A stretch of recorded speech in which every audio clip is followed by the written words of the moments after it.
I do love this format for our weekly messages because we take the questions that you ask on Facebook or in an email or in the Adironnda's Family of Love's Facebook group. Anyway, this week's question is about spiritual transformation. Someone actually asked, what exactly is the definition of spiritual transformation? So, I'm defining it. And this is the world according to Marilyn. Spiritual transformation is the fundamental change in someone's sacred path or spiritual life.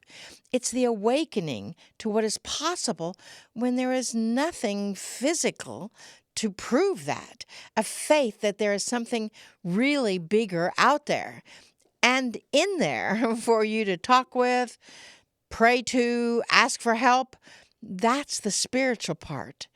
The transformation part is the change from one path to another.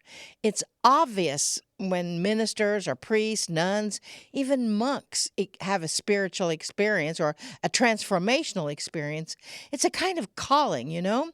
When you or I have a spiritual transformation, I say it's really about an awareness that you are really a part of something bigger, a mission or a vision quest, a quest really for answers that you didn't learn in your textbooks. In my definition, a spiritual transformation isn't related to a particular religion. I mean, religion is a specific set of organized beliefs and practices. Spirituality is an individual practice involving really a sense of peace and purpose.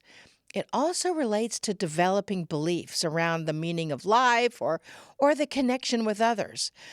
It connects others to a spiritual transformational point of turning a corner, in other words, coming into a new light of living. Spiritual transformation is really about looking inside for the purpose of self-discovery and then refining your life.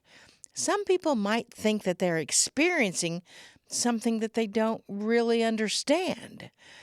If you are wondering if you are having a spiritual transformation, some of the familiar sensations could include a feeling of being disconnected from yourself, your old identity, your family, your friends, your own self-image.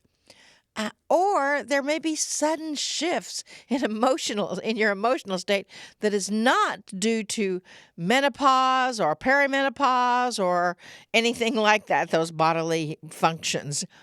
But it's a heightened awareness of one's own thoughts and emotions. Really, it can feel like a sudden deep feeling for inner peace. Some people may experience physical symptoms such as fatigue or headaches or body aches. Well, borrowing from the vocabulary of Ken Wilber, he's a writer and philosopher, he points out 4 basic stages to spiritual and moral transformation: cleaning up, growing up, waking up, and showing up. I love those because it's direct and to the point. A part of the spiritual transformation is going inside, sweeping out the old patterns, old thoughts, really the cobwebs of your life to see that light within. It can be like a calling.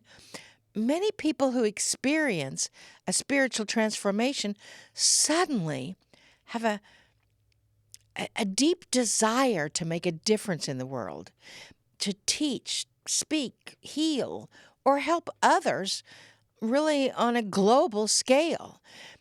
Yet, a spiritual transformation can also be a very personal experience. I mean, starting a spiritual practice where you meditate, read something spiritually inspiring, a journal, is a way to start your day, and that can be or can ignite a spiritual transformation. When you look inward, that can generate your own personal spiritual transformation.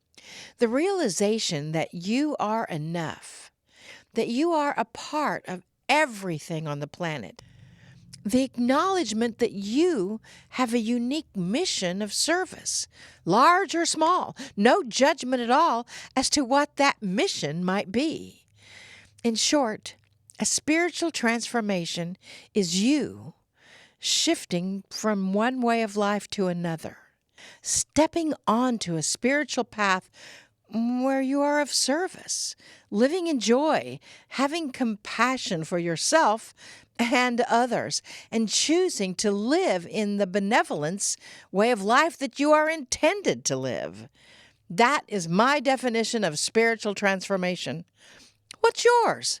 Write in the comments below what your definition of spiritual transformation is, or journal about it and share it on the Facebook group. That's my story for today. Namaste, y'all. Namaste.